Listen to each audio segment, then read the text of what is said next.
दारुड्या व्यक्तींचे जोक्स. हसून हसून पोट दुखेल.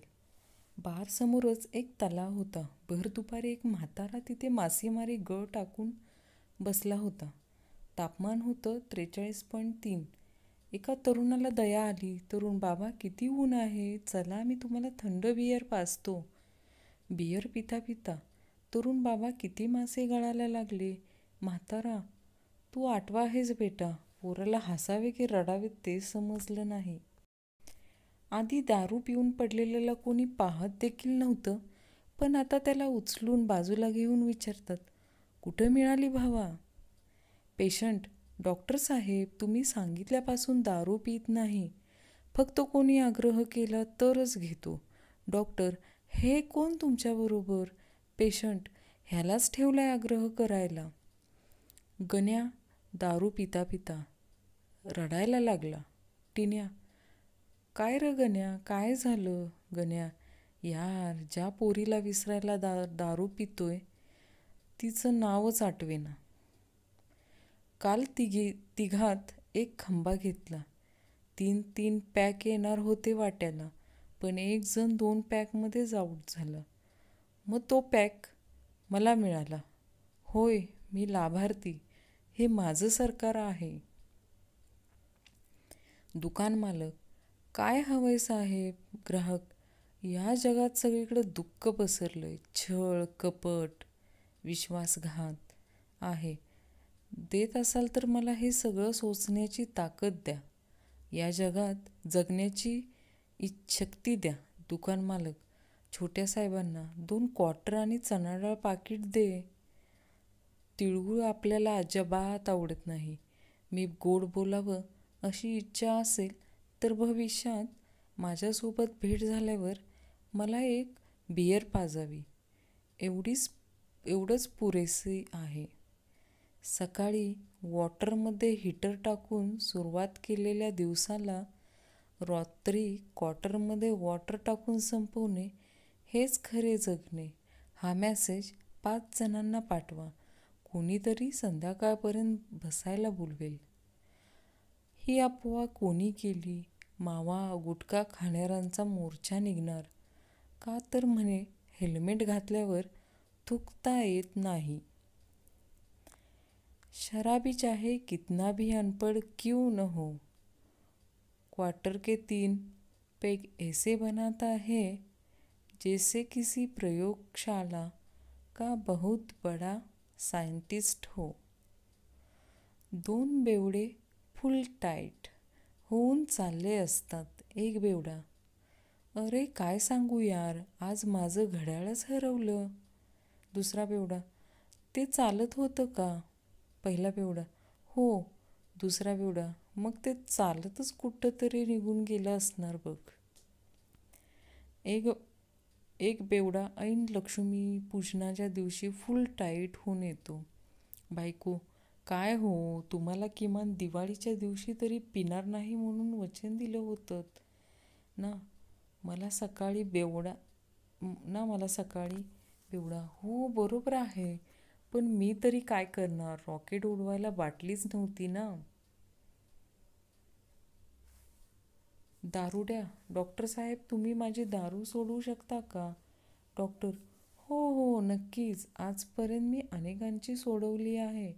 दारुड्या, अहो पोलिसांनी माझ्या 4 बाटल्या पकडल्यात, कृपया सोडवून आणा ना. 2 बेवडे का हातभट्टीवर जातात. एक पेक टाकतात. पहिला दारुड्या, चल आज आपण एवढी दारू प्यायची की समोर जी 4 झाडे आहेत ना ती 8 दिसली पाहिजेत. दुसरा दारुड्या, अरे पण समोर तर 2च झाडं आहेत. 2 दारुड्यांमधील हे संभाषण. पहिला, अरे तू काल संध्याकाळी 7च्या बातम्या ऐकल्या का? दुसरा, नाही, काय विशेष? पहिला, काल संशोधकांनी चंद्रावर पाणी आणि बर्फ सापडल्याचं जाहीर केलं. दुसरा, वा वा वा, म्हणजे आता आपल्याला फक्त विस्कीच घेऊन जावं लागणार. एक दारुड्या लटपटत बसमध्ये चढला आणि साधूजवळ जाऊन बसला. तो साधू दुःखी स्वरात त्याला म्हणाला, बाळा, तुला ठाऊक नाही का, तू सरळ नरकात जात आहेस. ते ऐकून दारुड्या उठला आणि जोराने ओरडला, ड्रायव्हर, बस थांबवा, मी चुकीच्या बसमध्ये चढलोय. एक दारुड्या फुल दारू पिऊन रस्ता आणि फुटपाथवर एक पाय टाकत डुलत डुलत चालला होता. एका हवालदाराने त्याला तरडावून विचारले, एवढी दारू कशाला पिलास रे मूर्खा? दारुड्या, काय करणार साहेब, बाटलीचं झाकणच हरवलं, त्यामुळं दुसरा मार्गच नव्हता बघा. एक दारुड्या फुल टाईट होऊन घरी जातो. बायकोशी त्याचं चांगलंच वाजतं. हा राहत असतो पहिल्या मजल्यावर. बायको एक लाग घालते ह्याच्या केपाटात, तसा हा गच्चीवरून खाली पडतो. जोरात धाड असा आवाज आल्याने सगळे इमारतीतले लोक खाली पळत येतात आणि त्याला विचारतात, काय झाले हो बेवडा? मला पण नाही कळालं काही झालं ते, मी पण जस्ट आत्ताच तुमच्या आधीच खाली आलो. दारुड्यांनी न्यूज चॅनेल सुरू केला. तर त्याचं नाव काय असेल? P24 तास. रहा एक पॅक पुढे, उघडा झाकण, प्या पटकन. परवा चर्चा करताना बायको म्हणाली, अमिताभ बच्चन खरंच ग्रेट आहेत. ते दारू न पिताही दारू पिल्याचा अभिनय किती सुरेख करतात. आता बायकोला कोण सांगणार, दारू न पिता दारू पिल्याचा अभिनय करण्यापेक्षा दारू पिऊन न पिल्याचा अभिनय करणं किती अवघड असतं ते. अखिल भारतीय श्रावण संपल्यावर बसू संघटना एका अट्टल पिणाऱ्याला प्रश्न विचारला.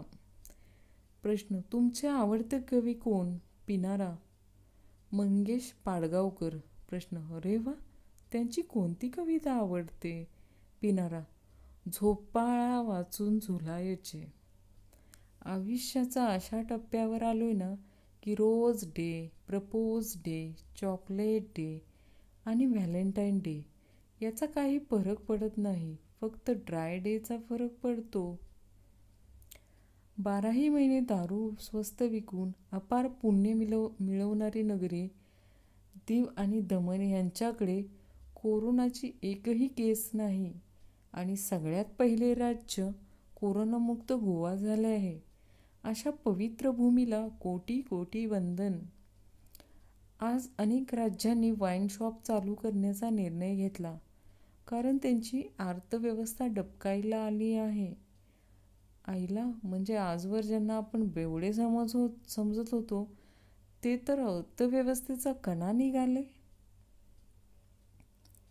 आज चक्क ग्लास माझ्याशी बोलले, लिंबू सरबत तरी करून प्या. आम्ही आयुष्याच्या त्या टप्प्यावर पोचलो आहोत की आम्हाला गुलाब day, teddy day, promise day किंवा व्हॅलेंटाईन डेबद्दल त्रास होत नाही, पण ड्राय डेचा नक्की होतो. Monsoon alert. कृपया घराबाहेर पडू नका, घरातच पडा. एका देशी बारमध्ये एक गुरुजी शिरतात. पहिल्याच बेवड्या मित्राला पकडतात आणि म्हणतात, दारू पिणे वाईट असते, सोड पाहू. बेवडा मित्र, कदम गुरुजी, तुम्ही कधी घेतली आहे का?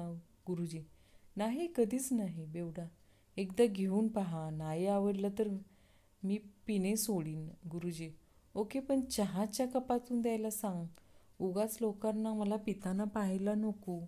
बेवडा जातो गुत्त्याच्या मालकाकडे आणि कपात दारू मागतो. मालक, अरेच्या कदम गुरुजी आले वाटतं. गच्चीवर मक्याचे दाणे ठेवले चिऊताईसाठी. खाल्ले का बघायला गेलो तर त्याचे पॉपकॉर्न झाले होते. मग काय, मागवली बियर. सकाळी वॉटरमध्ये हीटर टाकून सुरुवात केलेल्या दिवसाला रात्री क्वार्टरमध्ये वॉटर टाकून संपवणे हेच खरे जगणे. हा मेसेज 5 जणांना पाठवा, कोणीतरी संध्याकाळपर्यंत बसायला बोलवेल. काल रात्री फेसबुकला स्टेटस टाकले.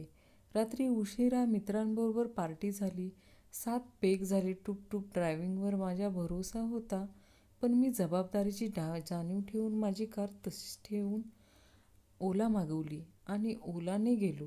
सर्वांनी माझे कौतुक केले. 300 लाईक, 50 कमेंट आल्या. त्यातील एक कमेंट भारी होती. भाऊ, तू ओलाने गेला कुठे? पार्टी तुझ्या घरी होती. बारमध्ये बसण्याचे फायदे: 10-20 रुपये टिप देऊन वेटरकडून आपली लाड पुरवून घेता येतात. चना डाळ में कांदा टमाटा अलग देना, बॉइल्ड एग के साथ नमक और काली मिरी अलग देना, काकड़ी पे चाट मसाला नहीं चाहिए, पंखा चालू कर, बंद कर, स्लो कर, फास्ट कर, अच्छा गाना है, आवाज वाढव. ही नाटकं घरी अख्खी पगार देऊन पण नाही करता येत, असं माझं मित्र सांगतात.